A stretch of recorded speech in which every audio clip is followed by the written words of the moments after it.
Governor McCrory, ladies and gentlemen, thank you for being here today. I'm humbled to be here with you today. Soon to be second 173rd Airborne Brigade Sky Soldier to receive the Medal of Honor for actions in Afghanistan. Being awarded the Medal of Honor is less about me and more about those I fought with. The ones that fought with all they had, and the ones that gave their lives in the defense of freedom and the American way of life. On 9 November 2007, America did not lose 5 soldiers and 1 Marine, but gained 6 heroes. They were all considered Sky Soldiers, and I'm proud to have known them. On May 13th, when I'm awarded the Medal of Honor, I will forever be a voice for them. I will tell their stories and preserve their memories. I say this because although they are gone, they will not be forgotten. Their sacrifice and the sacrifices of so many others is what motivates me to wake up each and every day and be the best I can. Everything I do in my life is done to make them proud. So again, I commend you for choosing to tell the story of an unknown ambush and its heroes, all 6 of them. I will be happy to take your questions. All right. Yeah, Sergeant, I'd just like to ask you, thinking back here, we're talking 2007, how vivid are these memories for you still? I mean, is this something you think about fairly frequently? I know you're in the private sector now, you retired from the Army, but just talk to me about how vivid this is and how you go through that process of just being out to dinner maybe and hanging out with friends, and then do you think about it? It has been over 6 years ago, and I would say for the first couple of years, memories are more vivid than they are today. As time goes on, certain things, and you think about less and less. But at any given moment, I can close my eyes and I could be anywhere in the ambush. I can still, hear the sounds, still smell the gunpowder in the air. But 6.5 years later, I don't think about it as much as I did. And just to follow up, do you talk about it openly, or is it something you don't really like to talk about? I mean, if somebody brings it up, or do you ever talk about what happened, or is that painful for you to talk about? Most of the time when I talk about it, it's with my battle buddies over there that day. Other than that, it's still kind of something I've kept to myself over the years. Hey, one thing I forgot to address is when I do call on you, please give your media agency and your name, please. I'm David Scott with WBTV. All right. All right. Yes, next question. Sure. Yeah. Stephanie Quinn, WSOC. You were talking about how sometimes it's difficult for you to talk about what happened that day, and it's something I'm sure that no one can fully understand unless they're in that position. For the thousands, the millions of people who will never be in that position, what would you like to share to them about what happened, what goes on, the emotional aspect, the camaraderie, to kind of help our viewers understand? When you're in a situation like we were in on 9/11/2007, the intensity of the situation, the amount of fire that comes in, and the amount of all of the moving pieces that are happening, what everybody falls back on is their training. Because during training, you try to simulate these stressful situations where when you're actually put into the situation in combat, you fall back on the most of them. So it's like when you're out there, you're just reacting to the situation as it happens. You're falling back on the training, just doing things most of the time. And so what I'd like people to know is that, when we get put in these situations, I didn't do anything different than any other soldier or any other service member would have done. that day, if they were putting my shoes, it's just we always fall back on the training. I guess my follow-up question would be, this happened in 2007. You've now moved here to Charlotte. You're an investment banker. You obviously went through what can only be described as incredible, heartbreaking, tragic, honorable. Is it hard to get back to that civilian life? And what would you like to share with our viewers in terms of that reintegration process for not only yourself, but so many veterans out there? Getting out of the military for me and going straight into college is what I did. It was an exciting experience for me because I always wanted to go to college, and here I am actually doing it. And there is, a certain amount of transition time. You're used to something in the military where everything, daily routine, everything's the same. But as you go into that college, the routine's kind of up to you. And so it's what I want people to know is just take it day by day. Each day you're going to run into different situations, and keep reaching out, keep in contact with your old battle buddies, the guys who served with. It's just good just to keep up those relationships. You can talk through stuff.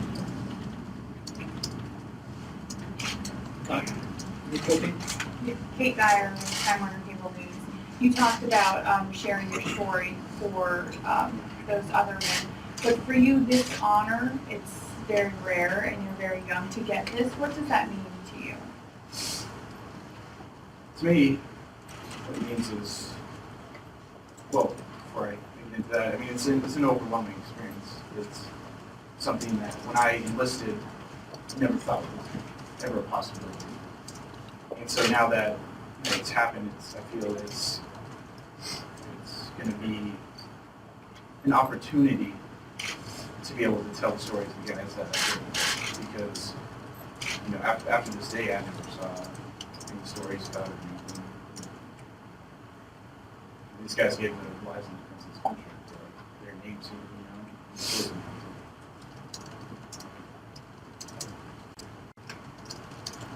And Tony, we're back with NBC Charlotte. We should touch on a little bit of, but has the magnitude of this hit you? And this will ask a follow-up now, is that some people have a hard time with this. Not saying that you do, but you tell us because the spotlight's on you. Some people just say, just doing my job. So is this tough for you? Or is this, you describe it. It's, the magnitude is setting. And I'd say my first kind of realization that this is going to be big is when the president called me. And not every day somebody talks to the president of the United States on the phone. But that's when I was like, okay, wow, this really is happening. As you sort of get exposed to all the things that are happening, like the ceremony in the White House on May 13th and stuff, it's just, yes, the magnitude starts to sit, and you start to realize what your life is going to be like. And to me, there's days I'm busier than others, but what I try to do is just take one test as long as I take time and just keep it going. I had a question over here. Mitch Weiss with the Associated Press. Take me back to the day when you're pulling out of the village and you're headed out because the interpreter hears the chatter. When did you know that something was up? Did it come as a complete surprise, the ambush? Tell me what you were doing just before that, and if you had any clue, any sign that there was something bad that was about to happen. Well, our clue was that, the first clue that pretty much came up was that chatter that was coming over the radio. In language that nobody can understand, nobody can understand. So that was the first kind of red flag that popped up. Do you remember what language it was? Was it Pashtun? Was it? I couldn't identify. Mm-hmm. Because in that area of Afghanistan, you can go just from one village to another, the dialects would be different. So, but walking on the trail back to our base Bella, I really didn't have any indication that that was going to happen. We were moving rather quickly because we wanted to get back because we were set behind. But as far as when the ambush was actually made, initiated copy notes for us. And everybody else in the show as well. Next question? Yes, sir. Hey, it's Archid with Fox 46. I know you kind of touched base on this already, but very few people have actually gotten this honor, the Medal of Honor, especially from the president. In a few weeks, you're going to be one of those few people that's going to be receiving that. How does that feel to get that award? You talked about some of the heroes. I mean, elaborate a little bit about that, what it means to you. Well, I think I don't really know what it's actually going to feel like to be, have the award draped around my neck by the President of the United States, and I don't really know what it's going to feel like afterwards. I've talked to some of the previous recipients, but to me, it's almost an indescribable feeling. It still feels surreal every day when I wake up that this is really happening. I think it's something I never thought would happen. And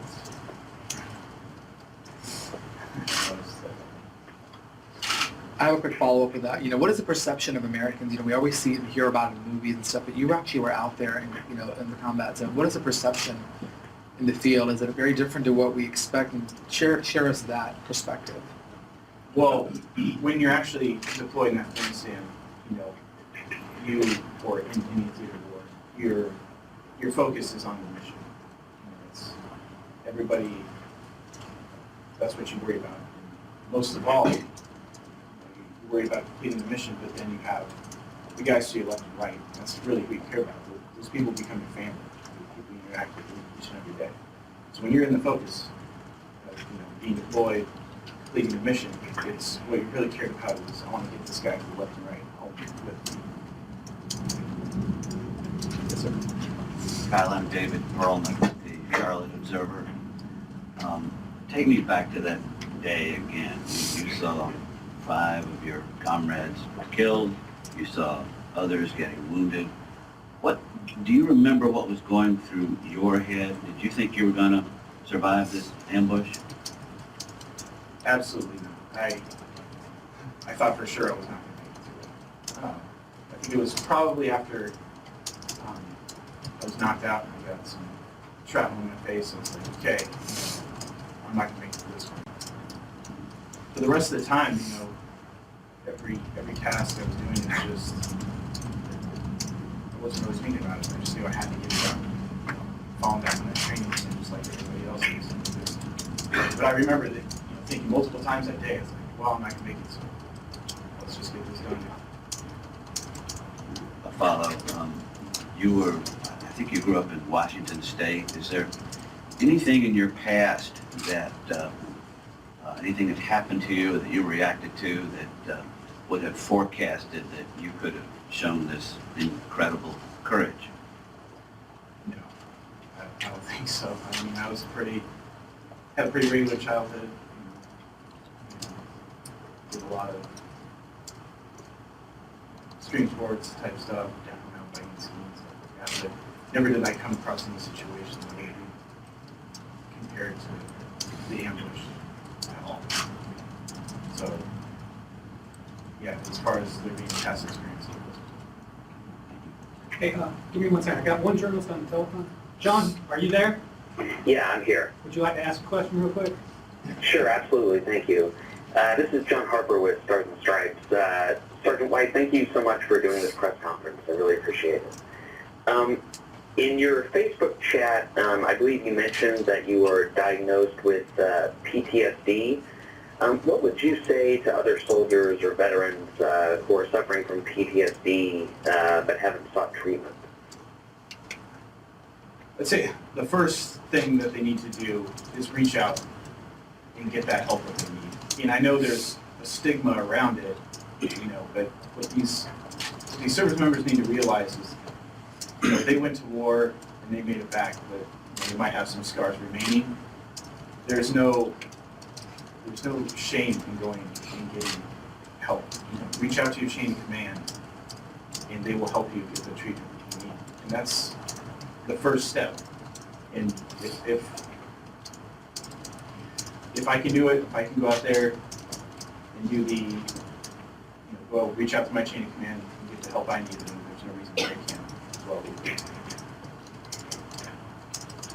Great, thank you. And just one quick follow-up. Do you think that the Army and the U.S. military as a whole are doing enough to help veterans who are suffering from PTSD, or do you think they need to be doing more?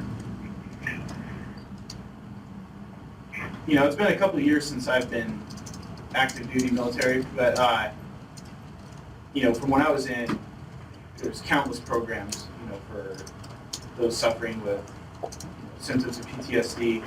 And the programs are out there, but I think it's just those first steps of that service member who needs help coming forward and actually, you know, admitting, hey, I need to go see somebody. That's the issue that needs to be addressed, I believe, in my opinion.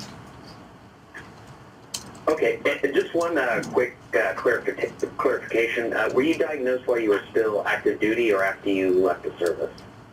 While I was still active duty. Okay, great. Thank you so much. Next question? Sir? J.D. Crouch, WCC News. I was just wondering, what's like the most vivid memory you take from that experience? I guess once the kid on the scene was started. The most vivid memory I have is there's two that stand out equally. One was when the 120 millimeter mortar round came up a little short and landed near us. I remember just seeing these red hot chunks of metal just streaming past my head. That was, you know, I can still see that right now. And then the other one was when King Schilling, the guy I was with that day, Special Schilling, was shot for a second time. Shot in his left arm. I remember just looking right at him, to see the round just go right through. Those are the two things that will always stand out to me. I'll never forget them. Yeah, follow up. Okay. Next question? Okay, yes, sir. Martin Beach, WCCB. What advice would you give to someone in your position when you were young who's joining the military today? Take all of the advice you can from those that have been deployed before, those that have more experience than you, and then also your leadership. I mean, they're there to train you to be the best trained soldier, best trained soldier, whatever you can do. And so I feel like learn as much as you can, and then take as much advice that's out there. Because, you know, that piece of advice that leader gives you could be the one that saved you or your brother's life. And a quick follow-up, going into it, was Afghanistan what you expected it to be? How much different was it than what you thought going in? Our, you know, 173rd had been deployed to Afghanistan a couple times before, and they did an excellent job of preparing for us. I mean, they told us during the training, you know, hey, you're going to be walking up mountains all day long, so that's how we train. This is what it's going to be like. We had, you know, leadership from the unit that we were replacing, you know, come speak to us and be like, hey, this is exactly what to expect. So I feel like in our train up before deployment, we had a pretty good idea of what to expect. But, you know, I remember when I first got off the helicopter and looking for the rest of the base, and they just pointed out, and you just, you know, look at the mountain. I don't think there's any way to prepare for that. Okay, any other? Yeah, Tony Burbeck again from NBC Charlotte. It's not every day that somebody gets a personal moment or two with the President of the United States. What do you want to say and or hear from the President regarding this? I hadn't thought about that, to be honest. You know, I remember when I spoke to him on the phone, the thing I said 3 times, I repeated was, thank you, Mr. President. As far as if I'm going to have any other words for him, it'll be interesting. I don't think too many people know what exactly I'd say to him. But I think, you know, just a chance to meet him and the first lady speak with him, that'll be a big experience. Has everyone asked a question? One follow-up? Can I just ask one quick follow-up, if no one else has one? Well, actually, we're going to open up for, after this, Kyle is going to be available to answer some questions one-on-one if you'd like to. Just give us a few minutes. Thank you for you have any parting words? Just, thank you for being here and thank you for giving me the opportunity to tell the story and tell about the Parents of Lost Lives I did. Before you leave this room, just wanted to let you know that the press packets you have, I hope those answer some of your questions. If you have additional questions, you can ask myself. I will try to give you an answer to the best of my ability. Also, you can go to this following website, www.army.mil/Medal of Honor/white. This is the website the Army has created. It talks about Kyle and November 9th and about him. It is going to be updated with information. It's going to have videos with the soldiers involved with it. So check it out. Thank you for coming.